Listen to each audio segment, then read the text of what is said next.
Bonjour, dans cette vidéo je vous montre où j'en suis de l'équipement du chalet. Là on va aller voir le feu de cheminée. Donc c'est un chalet qu'on a déjà visité en first person avec une porte voilà, qui s'ouvre automatiquement quand on approche. Oups, elle se ferme un peu vite. Donc par rapport à la dernière visite, j'ai bougé la table, j'ai rajouté la couverture sur le fauteuil et puis j'ai rajouté les bougies qui apparaissent progressivement avec un petit émetteur pour la flamme et puis une lumière, une point light qui clignote en fonction de la bougie. J'ai rajouté aussi le tabouret et puis des petites choses sur la table. Ça vient du Quixel Megascan. Les bûches également. Par contre, les chenets et puis la pince pour le feu, c'est moi qui les ai modélisés sous Maya. Ce que j'ai rajouté par rapport à la dernière fois, c'est que sur la touche X, je peux mettre ou enlever la mire parce que voilà, quand j'ai pas besoin d'attraper des objets et que je veux être un peu en mode contemplation, c'est mieux d'être sans la mire. Et puis quand je vais m'asseoir, en fait, donc ça on l'avait vu hein, pour s'asseoir et tout ça. Quand je m'assois, en fait, la mire s'enlève automatiquement, mais je peux pas si je peux la rajouter, l'enlever. Voilà. Donc là, l'idée, c'est d'un petit chalet où je puisse aller me réchauffer après une tempête de neige et puis méditer un petit peu devant le feu. Et j'avais choisi la position du fauteuil de façon à pouvoir voir toutes les bougies, mais je me trouvais un petit peu loin du feu. Donc j'ai aussi rajouté la possibilité de faire un peu comme si j'avais des jumelles et puis d'ajuster, voilà, tout en restant assis sur le fauteuil, de zoomer un peu pour explorer le chalet et puis observer le feu un petit peu plus longuement. Donc là, je vous montre après le feu en décomposant les différents émetteurs. En fait, j'en ai 6 en tout. J'en ai 3 pour les flammes, qu'on détaillera après. J'en ai un pour les effets de chaleur, là, la réfraction qu'on voit. Un pour les étincelles. Et puis si on regarde de temps en temps, de façon un petit peu aléatoire, ça arrive qu'il y ait un peu des bouffées de fumée. Voilà, comme s'il y avait un peu d'humidité dans le bois. Et puis ce qu'on constate aussi, c'est que j'ai rajouté de l'incandescence sur les bûches. Donc les bûches, là, c'est des bûches du Quixel Megascan. Et en fait, je me suis servi de la 8 map, la displacement, en rajoutant, voilà, en bricolant sous Photoshop avec exposure, décalage, etc. pour ajouter de l'émission. Et puis un petit peu de vertex painting pour pas avoir de l'émission partout sur la bûche, mais essentiellement là où j'ai des flammes. Je vous laisserai observer un petit peu le feu avec ses irrégularités, puis après on va quitter et on va enlever tous les émetteurs et les rajouter un par un pour voir les effets individuels.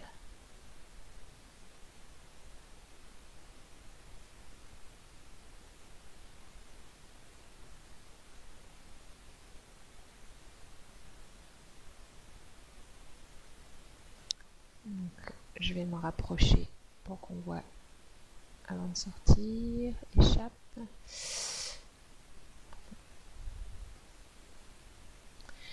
Donc là, je vais couper tous les émetteurs. Hop. Hop. Donc là, on voit plus que l'incandescence des bûches. Donc avec l'émission. Voilà, donc l'incandescence c'est sur Emissive Color et puis on a une petite variation donc avec un sinus qui est mis sur le temps. Là j'ai pas rajouté de bruit parce qu'il y a globalement assez de bruit dans les flammes qu'on va rajouter après. Je vais commencer par quoi? On va regarder juste la chaleur. Donc là c'est avec la normal map comme Laurent l'a montré dans les tutos.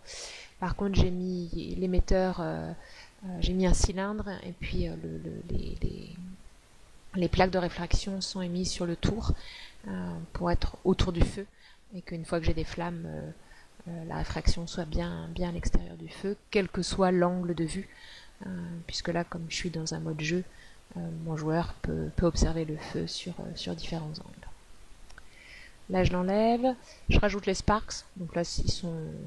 Voilà, c'est tout simple. Donc avec... je dois avoir entre 2 et 25 étincelles qui peuvent repartir, et puis j'ai rajouté un petit rebond. Donc pour celles qui auraient une durée de vie suffisante, et puis une direction qui ferait qu'elles se rapprochaient du sol, on peut avoir de temps en temps une étincelle qui rebondit.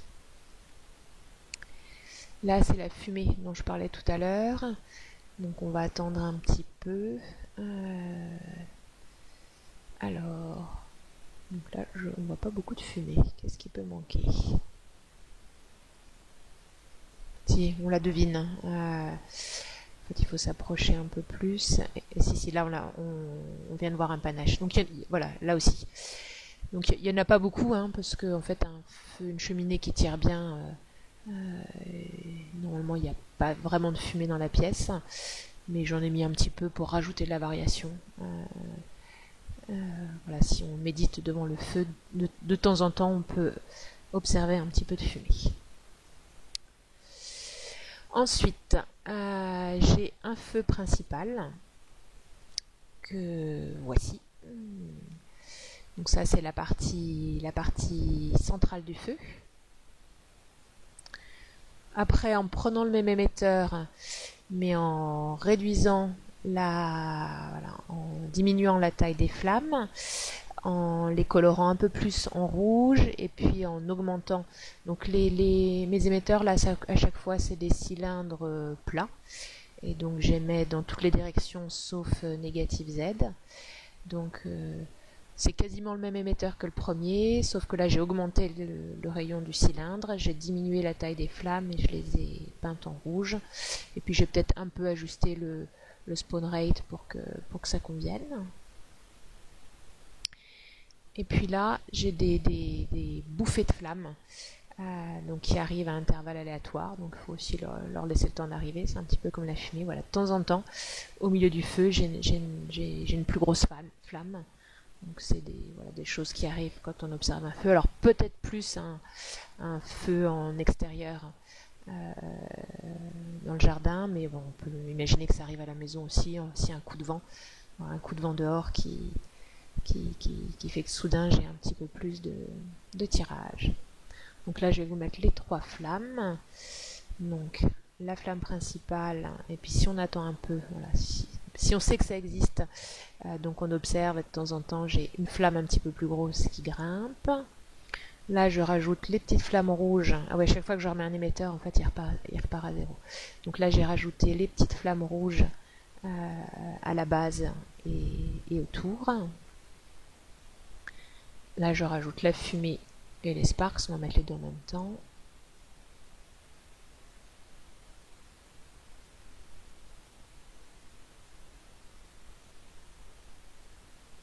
Donc elle fait que en fait ce qui rajoute le plus au réalisme, je trouve que c'est la grande flamme qui part de temps en temps, qui casse vraiment la régularité. Un petit peu de fumée là qui vient de passer, et puis là je vais rajouter les effets de chaleur.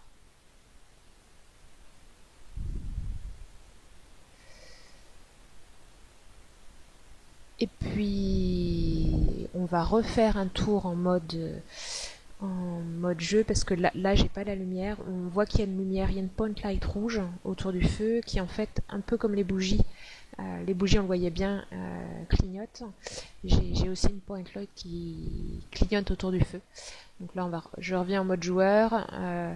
Pour pas perdre de temps, je couperai l'enregistrement et je remettrai quand j'arriverai devant le feu. Et là l'idée sera d'observer le fait que la lumière rouge n'est pas complètement fixe. Donc il y a un petit clignotement du feu, comme il y a le clignotement des bougies, mais qu'on voit que en mode jeu ou en mode simulate. Donc ça y est, je suis revenue en mode jeu. Donc là on peut observer donc la lumière qui clignote autour des bougies, mais il y en a aussi une lumière qui clignote à l'intérieur de l'âtre. Si on regarde le mur où il y a la pince, le tison là, la pince à manipuler les bûches, on voit que ça clignote un petit peu.